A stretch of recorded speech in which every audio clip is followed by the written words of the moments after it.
Am I the a-hole for telling my dad I owe him nothing and throwing his words back at him during an argument? The gist is this. I lost my mom to a long-term health issue when I was 10.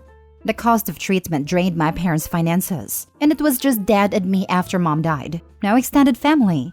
Dad started dating when I was 12 and he met Jane, and after a few months, he told me her son had a form of brain cancer and was very sick, and that they were getting married and he would be helping to take care of her son.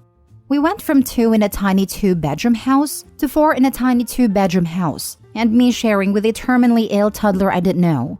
We had to make so many changes. No more takeout, which was a once-a-month treat before that. I had to stop my only extracurricular activity. No friends over because noise bothered him. No space that was just mine. Had no extra money for celebrating birthdays and Christmas.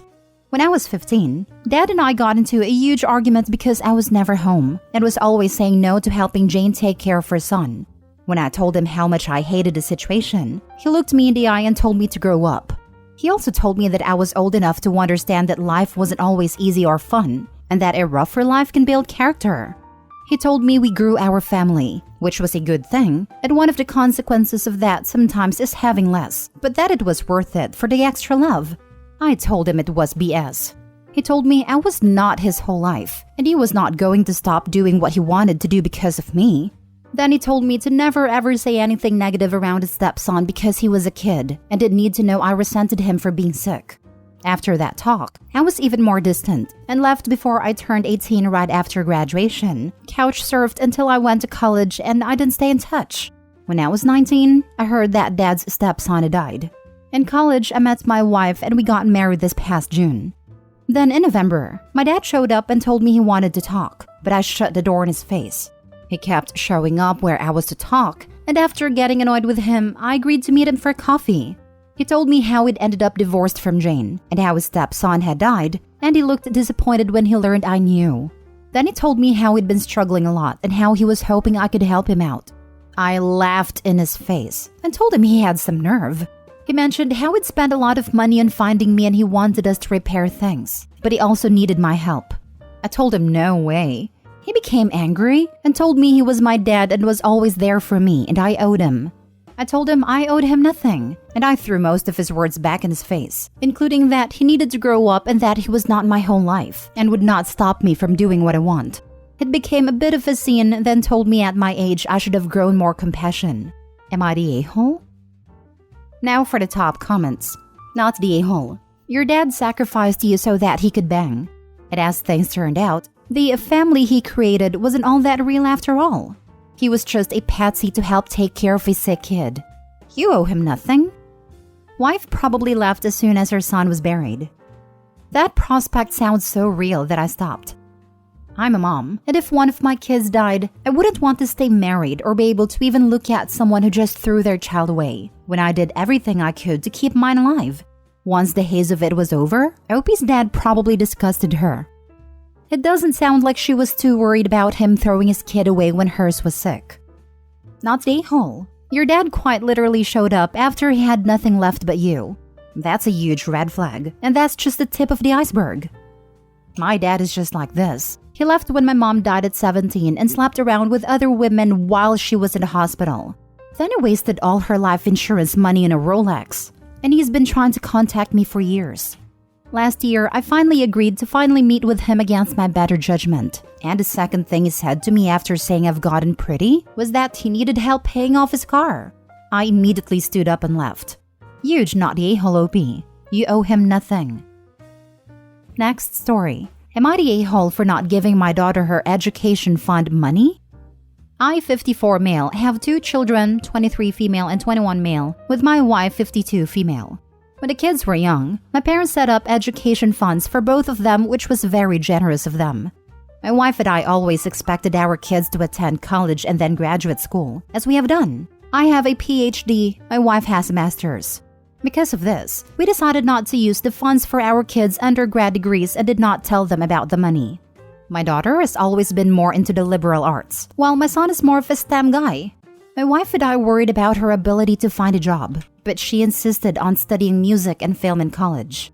She was accepted to some top schools and chose to attend a rather expensive one, but she had scholarships to cover almost all of her tuition. Everything else, plus living expenses, was her responsibility. She lived in a very small apartment shared with friends in a not-so-nice area far from campus, but she was fine and learned how to budget effectively. After graduating, she luckily found a job that doesn't pay extremely well, but she enjoys, and scrapped the idea of grad school. My son decided to do engineering, and he also expressed that he had no interest in grad school.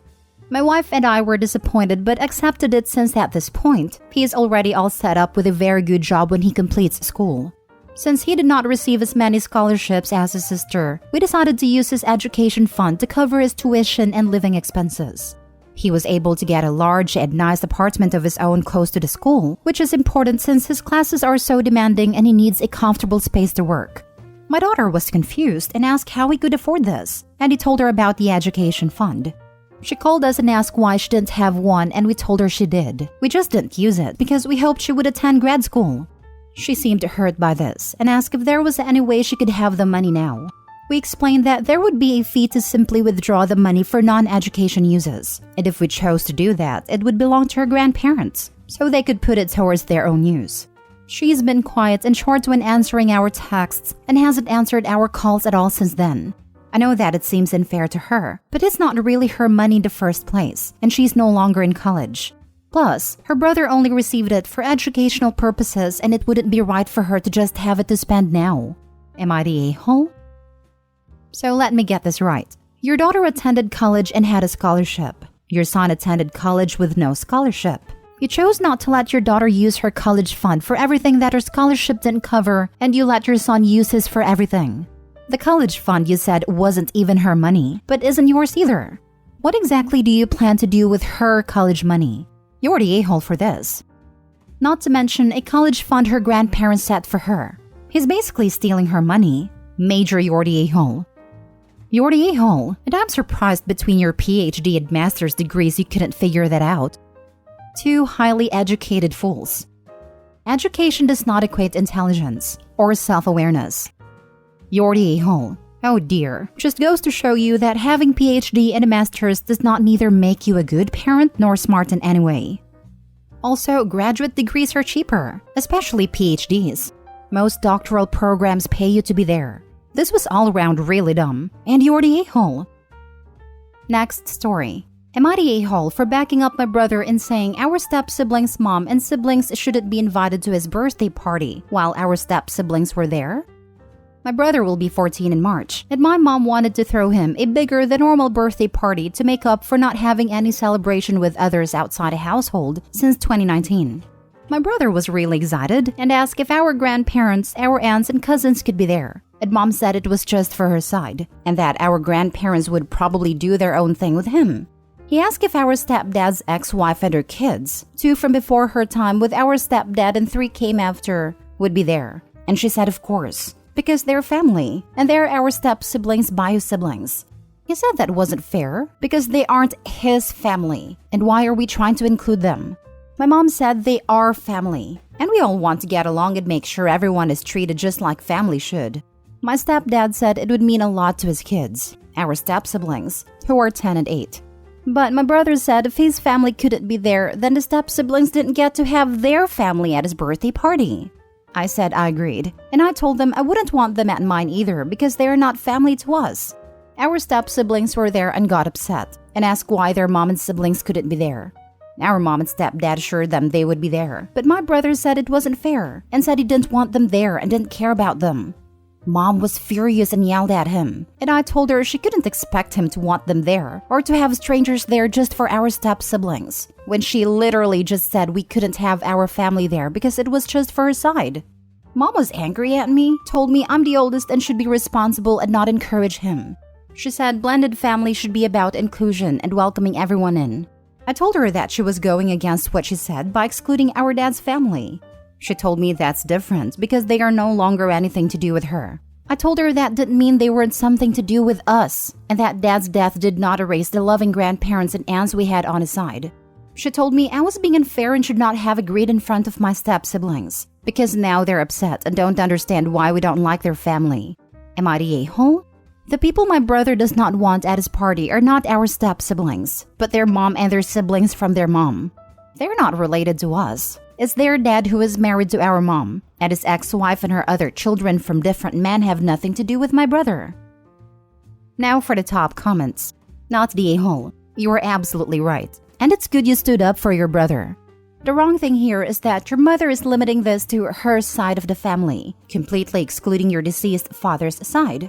She isn't even considering inviting your grandparents, aunts, cousins, etc., despite the fact that you and your brother love them and would like them to be there. Let's keep in mind that a party is supposed to be for your brother. The other weird thing is for your mother to be so fond of her husband's ex's children, who aren't even his kids. I hope I didn't get this wrong. Your stepdad has some kids from a previous marriage, your step-siblings. Your stepdad's ex got remarried and had additional children. Those children have an active father in their life, right? Why is your mother so desperate to include some other family's children? Why does she want to include the ex-wife of her husband to her child's 14th birthday? That's far-fetched.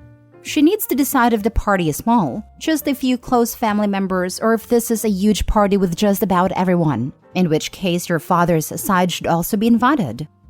You got it mostly right. Stepdad's ex had 2 kids when they met, 2 with him and then 3 after they divorced. Those 5 kids are not my stepdad's, are apparently invited along with their mom/stepdad's ex. I know my stepdad and mom get along with his ex okay, but she and her kids are really not people my brother and I consider part of the family at all. Not the a-hole. Your mom is applying rules based on what she is related to, not based on who the honoree, your brother, is related to.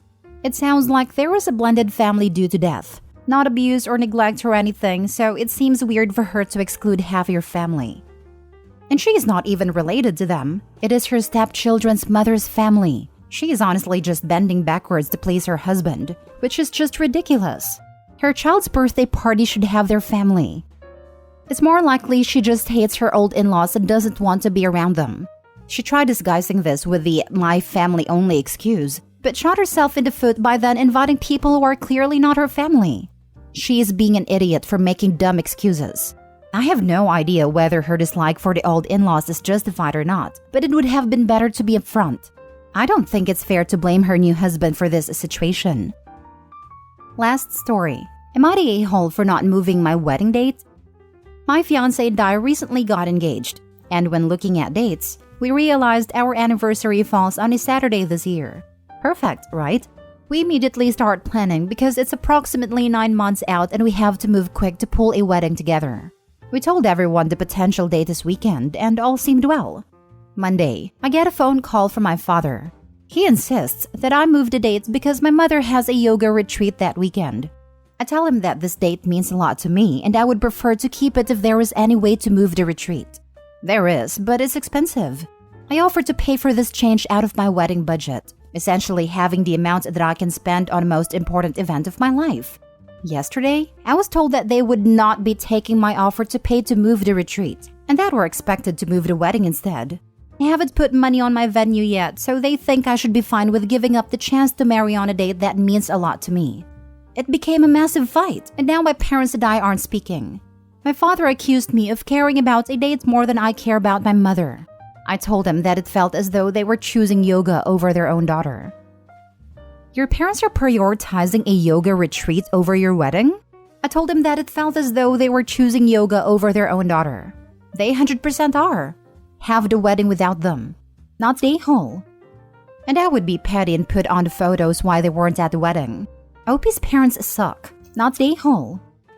Not the a-hole. First of all, congratulations on your upcoming wedding.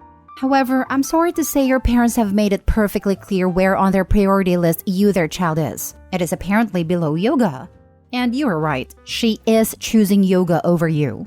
A yoga retreat is something that can be done anytime. Your wedding will only happen once. Don't let your father say you don't care about your mother. He is gaslighting you. Also, has Opie actually talked to the mother about this? Seems like Dad is passing messages back and forth. Is Daddy-O playing the old triangulation game? Not the a-hole. Your parents are being absurdly self-centered. The polite thing for them to do would be to reschedule or cancel the retreat without ever telling you, so as not to impinge on your wedding planning excitement. Just to make sure, because this is honestly so over the top it's baffling to me, is your mom attending the retreat or is she leading it? Attending. They have this retreat yearly and there is also makeup dates for the classes she would miss. Wow, they want you to move your wedding for something she goes to on a regular basis? You are even more not the a-hole than I thought before. There is no reason that she can't skip something that happens yearly for a unique event. Like someone else said, they shouldn't have even mentioned it to you.